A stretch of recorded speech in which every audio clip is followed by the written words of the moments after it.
नमस्कार दोस्तों, स्वागत है आपके अपने YouTube चैनल राजस्थान बेरोजगार छात्र संघ के। दोस्तों, वित्त विभाग ने संविदा सेवा नियम 2022 के अंतर्गत ऑनलाइन पोर्टल विकसित करने को लेकर दिशा निर्देश यहाँ पर जारी किए हैं।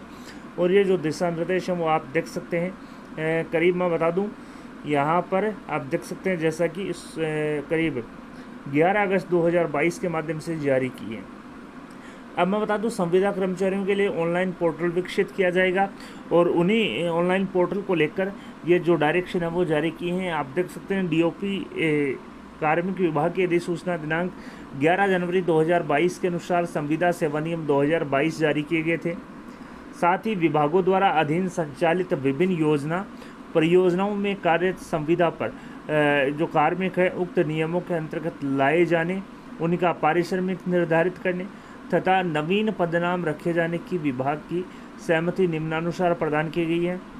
मैं बता दूं, प्रारंभिक शिक्षा विभाग में शिक्षाकर्मी, पैरा टीचर और ग्राम पंचायत सहायक, माध्यमिक शिक्षा विभाग में अंग्रेजी माध्यम अध्यापक, संस्कृत शिक्षा विभाग में संस्कृत शिक्षा सहयोगी, उच्च शिक्षा विभाग में गोविंद गुरु जनजातीय विश्वविद्यालय बांसवाड़ा के विभिन्न पद, तकनीकी शिक्षा विभाग में सहायक आचार्य और प्रवक्ता के पद।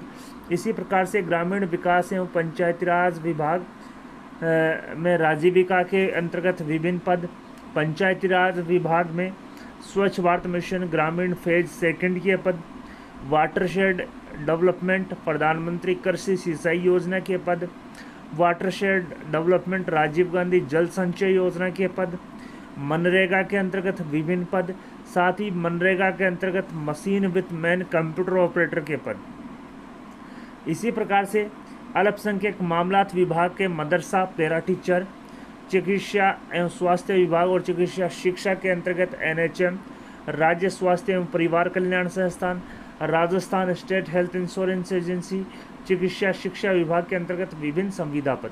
इसी प्रकार से मुख्यमंत्री निःशुल्क दवा वितरण योजना में कार्यरत विभिन्न मशीन विथ मैन जो कंप्यूटर ऑपरेटर है, जिसकी जो पत्रावली है माननीय मुख्यमंत्री महोदय को अनुमोदनार्थ प्रस्तुत की गई थी और उसको अप्रूवल मिल चुकी है।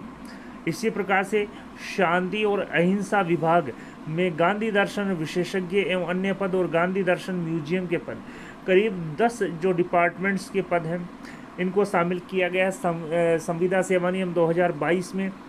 और इन सब का जो ऑनलाइन जो पोर्टल है वो विकसित यहाँ पर किया जाएगा, जिसको लेकर विस्तृत डायरेक्शन जो है जारी की है।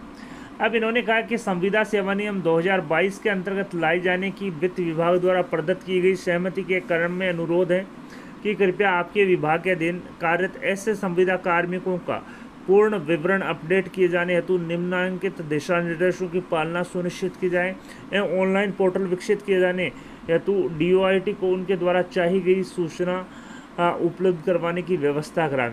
पहले मैंने आपको बताया था कि नोडल ऑफिसर अपॉइंट हुआ है और नोडल ऑफिसर अपॉइंट होने से पूर्व जो डायरेक्शन है वित्त विभाग ने वो जारी किए गए थे।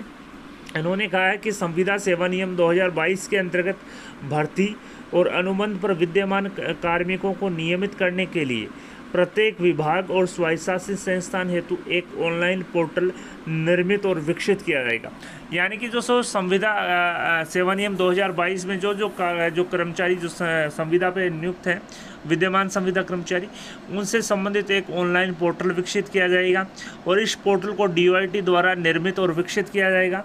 साथ ही प्रत्येक विभाग द्वारा एक नोडल ऑफिसर अपॉइंट किया जाएगा, जिसमें मैंने आपको बताया था कि पंचायती राज विभाग के लिए नोडल ऑफिसर अपॉइंट किया जा चुका है, तथा प्रत्येक विभाग द्वारा एक नोडल ऑफिसर नियुक्त किया जाएगा जो कि संबंधित विभाग की आवश्यकता के अनुसार पोर्टल को निर्मित और विकसित करने हेतु DOIT की सहायता करेगा। इसी प्रकार से संबंधित विभाग पोर्टल में कार्मिकों और अभ्यर्थियों का डाटा फीड करने, डेटा मैनेजमेंट करने, भर्ती और नियमितीकरण की प्रक्रिया को निर्धारित समयावधि पूर्ण करने के लिए उत्तरदायी रहेगा। साथ ही यह पोर्टल नई भर्तियों के डेटा फीडिंग से लेकर नियमित कैडर में नियुक्ति तक संपूर्ण जो समाधान है एंड टू एंड सॉल्यूशन करेगा। साथ ही DOIT द्वारा इस पोर्टल को प्रत्यक्ष से निर्मित और विकसित किया जाएगा तथा मौजूदा भर्ती पोर्टल में अतिरिक्त सुविधा प्रदान कर विकसित किया जाएगा। साथ ही उन्होंने कहा कि वर्तमान संविदा कार्मिकों का पदनाम व पारिश्रमिक उनके नियमितीकरण होने पर पदनाम और वेतन को पोर्टल पर मैप किया जाएगा। साथ ही संविदा पद के स्थान पर नियमित पद सर्जित किए जाने हेतु विभाग द्वारा भर्ती पोर्टल व IFMS के माध्यम से वित्त विभाग को ऑनलाइन जो रिक्वेस्ट है वो यहाँ पर प्रेषित की जाएगी। तो दोस्तों जो जो संविदा की जो पद हैं वो नियमित सर्जित किए जाएंगे। साथ ही विभाग द्वारा भर्ती पोर्टल व IFMS के बीच कोऑर्डिनेट होगा और कोऑर्डिनेट होने के बाद में वित्त विभाग द्वारा वित्त विभाग को ऑनलाइन जो है नियमित पद सर्जन करने की जो है ऑनलाइन रिक्वेस्ट जाएगी और इन भर्ती नियमों में आरक्षण की जो पूर्ण पालना सुनिश्चित की जाएगी, रोस्टर की पालना सुनिश्चित की जाएगी और रोस्टर के लिए अतिरिक्त पद भी सर्जन किए जाएंगे। साथ ही उक्त पोर्टल के निर्माण और विकास हेतु अतिरिक्त राशि की आवश्यकता होने पर DOIT द्वारा स्वयं के बजट मदों में अतिरिक्त बजट के प्रस्ताव को वित्त विभाग को प्रेषित किए जाएंगे।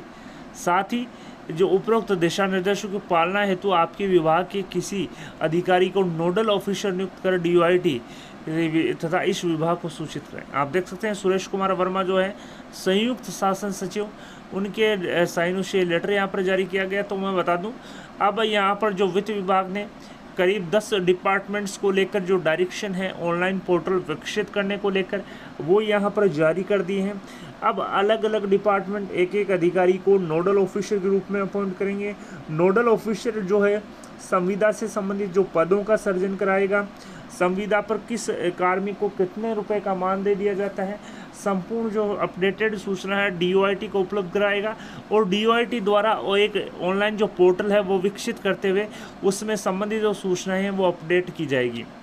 मैं बता दूं, प्रारंभिक शिक्षा विभाग में शिक्षाकर्मी, पैरा टीचर, ग्राम पंचायत सहायक, माध्यमिक शिक्षा विभाग में अंग्रेजी माध्यम अध्यापक, संस्कृत शिक्षा विभाग में संस्कृत शिक्षा सहयोगी, उच्च शिक्षा विभाग में गोविंद गुरु जनजातीय विश्वविद्यालय बांसवाड़ा के विभिन्न पद, तकनीकी शिक्षा में सहायक आचार्य और प्रवक्ता के पद, ग्रामीण विकास एवं पंचायती राज विभाग में राज्यविका के अंतर्गत विभिन्न पद, पंचायती राज विभाग में SBM वाटरशेड डेवलपमेंट, प्रधानमंत्री कृषि सिंचाई वाटरशेड डेवलपमेंट, राजीव गांधी जल संचय, मनरेगा के विभिन्न पद और मनरेगा के अंतर्गत मैन मशीन कंप्यूटर ऑपरेटर के पद, अल्पसंख्यक मामलात विभाग में मदरसा पैरा टीचर, मेडिकल डिपार्टमेंट में NHM, राज्य स्वास्थ्य एवं परिवार कल्याण संस्थान, स्टेट हेल्थ इंश्योरेंस एजेंसी, चिकित्सा शिक्षा के विभिन्न पद और कंप्यूटर ऑपरेटर निःशुल्क दवा में, अहिंसा एवं शांति एवं अहिंसा निदेशालय में गांधी दर्शन विशेषज्ञ और अन्य पद, गांधी दर्शन म्यूजियम के पद।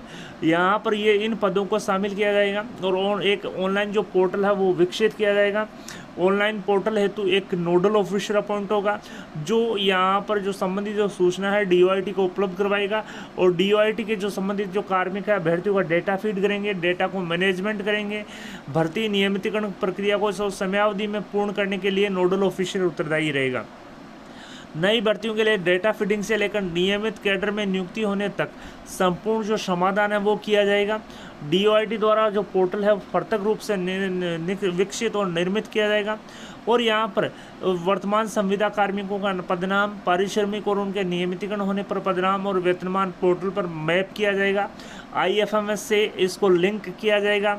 नियमित पद सर्जन करने के लिए वित्त विभाग को ऑनलाइन रिक्वेस्ट जाएगी। तो इस प्रकार से जो संपूर्ण बायोडाटा है वो वित्त विभाग द्वारा जारी कर दिया है। अब यहाँ पर इसी पोर्टल के माध्यम से जो संपूर्ण जो प्रक्रिया, चाहे वो नियमितीकरण की हो, चाहे वो वेतन बढ़ोतरी की हो, चाहे वो नियमित पदों के सर्जन की हो, संपूर्ण जो प्रक्रिया है DOIT द्वारा विकसित पोर्टल के माध्यम से की जाएगी। वीडियो पसंद आए तो अपने दोस्तों के साथ लाइक और शेयर करना न भूलें। आपके अपने YouTube चैनल राजस्थान बेरोजगार छात्र संघ को सब्सक्राइब करें। धन्यवाद दोस्तों।